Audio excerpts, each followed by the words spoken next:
Ang tanggapan itong si Ombudsman Boying Rimulya may pagbubunyag at panahon pa raw nitong si dating Pangulong Rodrigo Duterte nagaganap na yung maleta delivery at ang independent panel ay natanggap na ho o ang Ombudsman ay natanggap na ho yung mga isinumiting dokumento ng independent panel na nag-imbestiga sa flood control scandal. May balita si Bombo Grant Hilario. Bombotanes, ibinunyag ni Ombudsman Jesus Crispin Boying Rimulya na hindi panahon ni Pangulong Ferdinand Bongbong Marcos Jr. nagsimula ang maleta delivery sa mga opisyal ng pamahalaan. Sa naganap na pulong balitaan, ibinagi ni Ombudsman Rimulya na ito'y base ng makatanggap siya ng support mula sa mapagkakatiwalaang tao.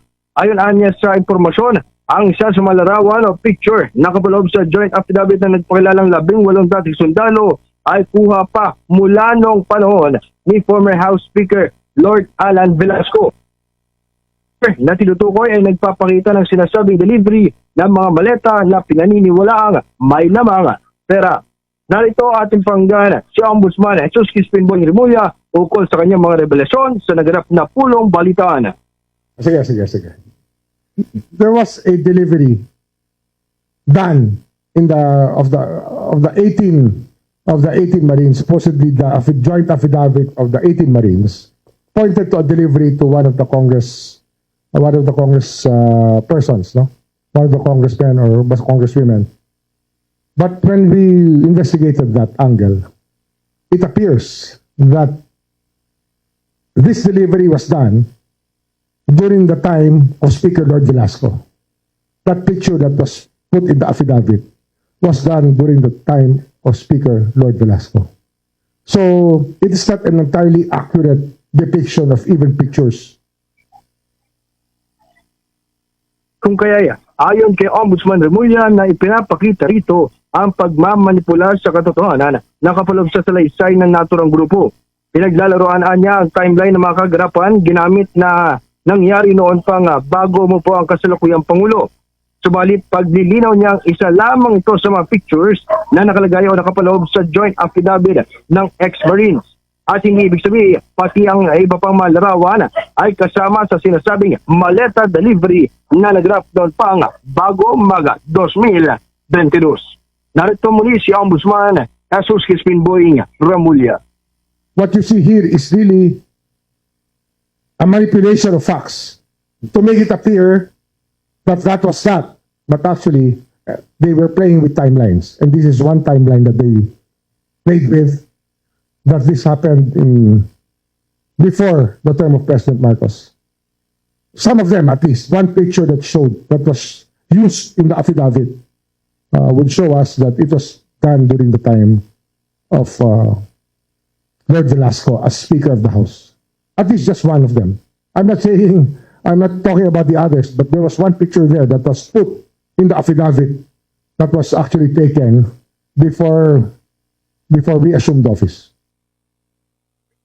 Dahil rito, iyakan niya raw na panahon pa ni Duterte nagsimula ang delivery ng sinasabing mga maletang naglalaman ng pera. May isa pang ulit na pangyayan si Ombudsman Jesus Rimulya. Duterte time definitely yung isa ron. Yung isang na-point out sa akin na nag-inform sa akin. Di yung pa rin yun. Hindi ako sigurado eh. Somewhere in Habang Bombotanes, formal nang na-turnover ng Independent Commission for Infrastructure o ICI sa Office of the Ombudsman ang lahat ng mga dokumento, ebidensya at mga natuklasan sa ginawang investigasyon sa loob ng halos 6 na buwan.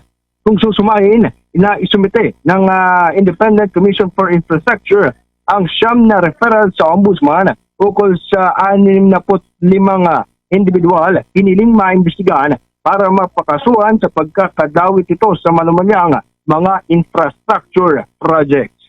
Muli si Ombudsman Jesus Boying Rimulya. second order of the day is the ICI is terminating its work already and turn over to us voluminous documents. How many trucks? 200 megaboxes of data. And they gave us their hard drive. They gave us more summations of the investigations they conducted. And we'll be scrutinizing the documents submitted to us by the ICI within the next few days. Nag-uulat live para sa Bombo Network News. Ito si Bombo Grant Hilario, and this is Bombo Radio Philippines, the number one and most trusted source of news and information.